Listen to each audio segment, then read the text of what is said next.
Olá, meus amigos, muito bom dia. Que o Espírito do Deus Altíssimo venha sobre a sua mente, o seu intelecto, venha encher a sua consciência de luz para que você possa enxergar, para que você possa ver, possa entender a sua vontade para a sua vida. É isso que Deus quer. Deus quer que você entenda a sua palavra, para que uma vez você seguindo essa palavra, a palavra de Deus, então você venha colher os bons frutos da obediência a essa palavra. Porque Deus é Pai. Deus é Pai. Na figura divina não existe a mãe. Não. Existe o Pai, o Filho e o Espírito Santo. A palavra viva do Pai e do Filho. Então, quando Deus fala, é para que a palavra dele, uma vez sendo observada, obedecida, seguida, então a pessoa venha colher os frutos dessa obediência. Isso se chama fé. A fé é a certeza de que Deus fará aquilo que prometeu que faria. Só isso. É isso que se chama fé. Fé é certeza. Quando a pessoa vive na fé, ela vive na certeza. E se ela tem uma fé inteligente, ela vive na certeza inteligente. Certeza inteligente é que Deus fará aquilo que está escrito, que está prometido. Conforme ele mesmo disse, a palavra que sair da minha boca não voltará para mim vazia. Então é assim, quando a pessoa tem acesso à palavra de Deus, ela tem acesso à vontade de Deus para a sua vida. Quando ela pensa os pensamentos de Deus, na palavra dele, nós temos os pensamentos dele. Quando ela pensa de acordo com a palavra de Deus, então ela vive na justiça. Ela vive na justiça. E essa justiça vai trazer os seus benefícios, porque quem obedece à lei, eu digo não só a lei de Deus, os mandamentos, Jesus mesmo disse, eu não vim para quebrar a lei, eu vim para cumprir a lei. Jesus era o cumprimento da lei. Então, quer a lei de Deus, quer a lei dos homens, embora que a lei dos homens, normalmente 90% é injusta, é para oprimir as pessoas, ainda assim, nós somos obrigados a obedecer. E quem fez as leis, ou os responsáveis pelas leis, ou os executores das leis humanas, vão colher os frutos da sua injustiça. Mas tratando-se da lei de Deus, da palavra de Deus, se você obedece à palavra de Deus, você tem direitos e privilégios. Assim como quando você obedece à lei dos homens, ainda que sejam injustas, ainda assim você tem o privilégio de andar de cabeça erguida, não é verdade? Por exemplo, apenas a título de exemplo, você contraiu uma dívida e você, porque é uma pessoa íntegra, você é uma pessoa de caráter, você obviamente não vai querer ficar em dívida com ninguém. Então, você fica preocupada, você fica preocupado, você fica ansioso, você quer resolver aquele problema, porque você é uma pessoa direita, você é uma pessoa do bem. Então, você quer cumprir a sua parte, você quer pagar a sua dívida para ficar livre daquela consciência má de estar em dívida com alguém. Não é assim? Bem, com Deus é a mesma coisa. Quando você cumpre a palavra dele, quando você obedece, quando você mantém a sua consciência limpa das injustiças que são os pecados, então você se torna um beneficiário da lei, porque a palavra de Deus não traz só obrigações, mas traz bênçãos. Deus nos dá a palavra dele para que nós venhamos obedecê-la. E uma vez obedecendo a palavra dele, obviamente, nós vamos ter direitos e privilégios. Olha só o que diz o texto sagrado. O próprio Deus fala isso. Presta atenção. Ele diz assim: eis que a mão do Senhor não está encolhida para que não possa salvar. A mão de Deus não está encolhida para que não possa salvar. Nem surdo o seu ouvido para não poder ouvir. Olha que bacana! Deus fala: a minha mão não está encolhida para que não possa salvá-lo. Nem muito menos o meu ouvido surdo para que não possa ouvir as suas orações, os seus pedidos, seus clamores. Mas as vossas iniquidades fazem separação entre vós e o vosso Deus. Quer dizer, o pecado, as injustiças, fazem separação do ser humano de Deus, que é a justiça. Como que uma pessoa que vive no pecado, na injustiça, pode ter comunhão com a justiça? Não pode. Por acaso pode a luz combinar com as trevas? Não. Então, Deus fala assim: as vossas iniquidades fazem separação entre vós e o vosso Deus, e os vossos pecados encobrem o rosto de Deus de vós, para que não vos ouça. Então aí a pessoa diz assim: puxa, mas, ô bispo, todos nós erramos, todos nós falhamos. Quem é que não peca? Aquele que não tiver pecado, seja o primeiro a lançar a pedra. Poxa, Jesus perdoou a mulher que fora pega em flagrante adultério. Ele perdoou, ele perdoa. Ele perdoa, sempre perdoa. Sempre ele vai perdoar. Mas o perdão de Deus exige fé. O perdão de Deus exige fé exercida, a fé sacrificial, a fé que você obedece, que nós obedecemos. Muito bem, eu cometi um determinado pecado. Então o rosto de Deus está longe de mim, os seus ouvidos estão longe de mim. Então, eu sei que eu cometi o pecado, porque quem vive no pecado, ou quem está no pecado, ou quem comete o pecado, sabe que está cometendo o pecado, que cometeu o pecado, sabe que cometeu uma injustiça, sabe o que é injusto, sabe o que é certo, mas fez o que era errado. Sabe, bom, eu cometi o pecado, não sei, vamos dizer assim, eu cometi um determinado pecado. Logo a minha consciência lateja, dizendo: olha, você fez isso errado, você sabe disso. O Espírito Santo convence a gente do pecado. Então, o que eu faço? A minha consciência está doendo, está latejando. Enquanto eu não confessar o meu pecado, a minha consciência vai continuar latejando, acusando esse pecado.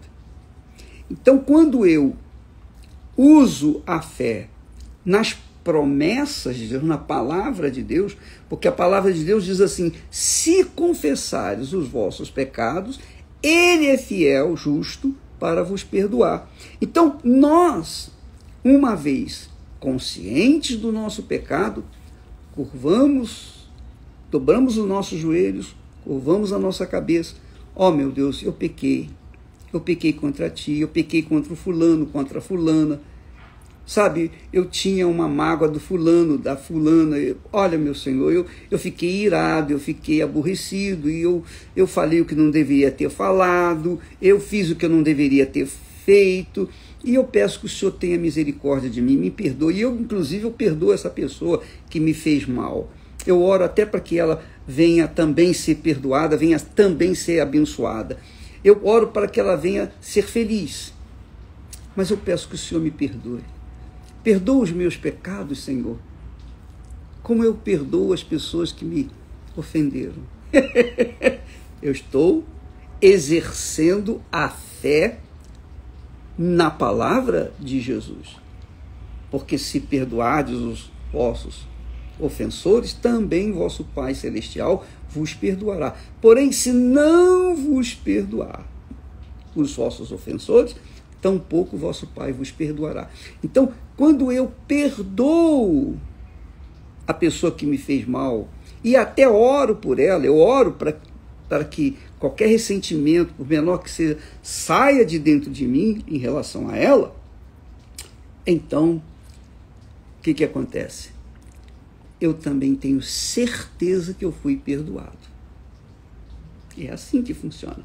Então, se a gente vive nessa prática diária, é óbvio que essa fé que nós falamos de perdoar para sermos perdoados, essa atitude de fé agrada a Deus. E como não só agrada a Deus, mas nós somos beneficiados também por ela. Por quê? Porque a nossa consciência então fica limpa, para de latejar, e nós nos tornamos alegres, felizes, e andamos numa consciência muito limpa, leve e agradável a Deus. Então, amiga e amigo, a mão do Senhor não está encolhida para você, nem o seu ouvido surdo para você. Basta você falar com Deus e pedir: meu Deus, me perdoa isso que eu fiz. Eu não sei, cada um sabe de si. Mas cada um tem que chegar diante de Deus. Cada um tem que fazer a sua própria confissão. Porque não adianta eu chegar e falar: Deus, perdoa essa pessoa, porque ela perdoa a outra pessoa. Eu não sei se você perdoou, como é que eu vou orar para você dessa forma? Então, é uma coisa muito individual, pessoal, e você tem que se libertar, nesse caso, dessa maldição chamada mágoa, rancor, ressentimento.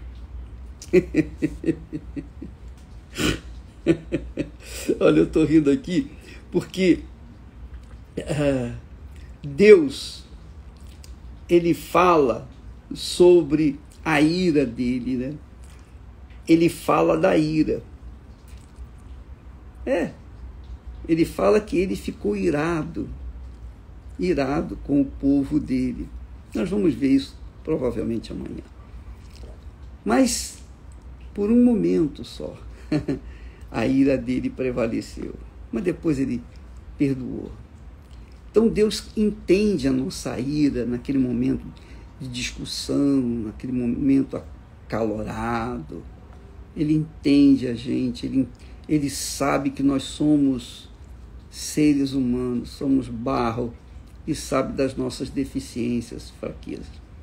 Mas ele dá o escape, ele dá a fé. Ele te dá a fé na palavra dele. Por isso que é importante que você entenda a palavra dele, que você conheça a palavra dele, que você conheça os pensamentos dele, para que você possa viver de acordo com o pensamento dele. É isso. Você sabe, é como casamento. Por que o seu casamento, por exemplo, você que tem o casamento desfeito, divorciou 1, 2, 3 vezes, e tentou outros casamentos e não conseguiu ainda ser feliz? Porque não houve comunicação entre você e o seu parceiro ou sua parceira. Não houve aquela comunhão. Ele puxa para um lado, ele puxava para um lado, você puxava para o outro. Então não havia como combinar vocês dois, porque a palavra de uma não combinava com a palavra do outro, o pensamento de um não combinava com o pensamento do outro. Aí houve separação, divórcio. E os filhos vão pagar o pato, naturalmente. Então, você que vê isso na sua vida prática, por exemplo, então você verifica como é desastroso, como é cruel você estar desentoado do seu amor, né, da pessoa que você deu a sua vida, não é? Você fica machucado, machucada. E aí você tem vontade mesmo de agredir, você tem vontade mesmo de se defender com unhas e dentes, etc, etc, etc. Bem, você, minha amiga, meu amigo, entenda que esse relacionamento conturbado entre você e o seu marido, ou o seu marido e você, no fundo, é um tipo de relacionamento entre o ser humano e Deus. Porque quando nós desobedecemos a palavra de Deus, quando nós vamos contra a palavra dele, então nós estamos em litígio com Deus. E aí não dá. É o que Deus falou. É o que Deus falou. Ele disse, olha, a minha mão não está encolhida para salvá-lo, nem surdo o meu ouvido para ouvi-lo. Mas as vossas iniquidades, os vossos pecados, fazem separação entre vós e Deus. Então, nós temos que remover esses pecados, nós temos que deixar esses pecados, essas iniquidades, para que tenhamos paz com Deus. A mesma coisa com o seu marido. Poxa, peraí, nós casamos, nós fizemos um juramento. Poxa, eu deixei tudo para ficar com você, e você comigo. E agora você me agride, você me insulta, você quer me bater, enfim. Poxa, pera lá, não foi assim que nós começamos. Então, você começa a se irritar e chega ao ponto de acabar com o relacionamento. A mesma coisa com Deus. Você não concorda, se a gente não concorda com Deus, se nós não concordamos com Ele, se nós, não, eu só quero isso, mas eu não quero fazer a tua vontade, eu quero fazer a minha.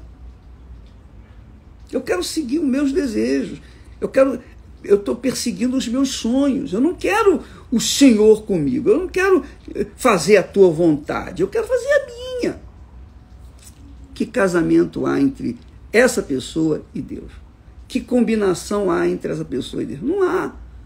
Então, é por isso que a pessoa se sente assim, olha, ela se sente culpada, sempre ela vai se sentir culpada, porque a consciência dela vai doer, vai latejar, enquanto ela não deixar aquele pecado, enquanto ela não se arrepender. É por isso que a primeira coisa que Jesus fez quando começou a pregar foi justamente isso: arrependei-vos, para que sejam cancelados os vossos pecados. E arrependimento envolve você odiar o pecado, largar o pecado, deixar o pecado, virar as costas para o pecado e não cometê-los outra vez. Entendeu o que eu estou falando? Então, minha amiga, meu amigo, que o Espírito Santo venha iluminar o seu entendimento, que o Espírito Santo venha abrir o seu entendimento, para que você possa entender essas coisas e possa colocá-las em prática, para que você seja feliz na terra, porque essa é a vontade do Pai, do nosso Pai. O Pai quer que nós sejamos felizes na terra. Qualquer pai quer que o seu filho, sua filha seja feliz. Ora, imagine o verdadeiro Pai, o eterno Pai. Ele quer o melhor para nós. Porém, nós temos que ouvir e obedecer. Ele mesmo disse, se me ouvirdes e obedecerdes a minha voz, comereis o melhor desta terra. Ah, que maravilha! Não é legal? Quer dizer, você quer comer o melhor dessa terra? Então você tem que obedecer a palavra de Deus, seguir a palavra dele. E a palavra de Deus, eu não estou aqui dando a minha palavra, eu estou falando, não é o meu pensamento pessoal, não, isso aí está escrito, só isso. Eu estou apenas repetindo a palavra de Deus. Então é a palavra dele. E isso acontece na minha vida. Eu posso falar isso para você porque tem acontecido na minha vida. Minha amiga, meu amigo, que Deus, na sua misericórdia infinita, gloriosa, grandiosa, venha sobre a sua mente, o seu intelecto e arranque o espírito que tem bloqueado a sua visão e venha fazer de você uma nova criatura, uma pessoa feliz, para que ele seja glorificado na sua vida, para que ele, Jesus, seja santificado através da sua vida, para que ele tenha em você a glória dele neste mundo. Você seja a glória dele neste mundo. Isso que significa ser testemunha da ressurreição do Senhor Jesus, que acontece quando a pessoa recebe o Espírito Santo. Deus abençoe e até amanhã. Deus abençoe.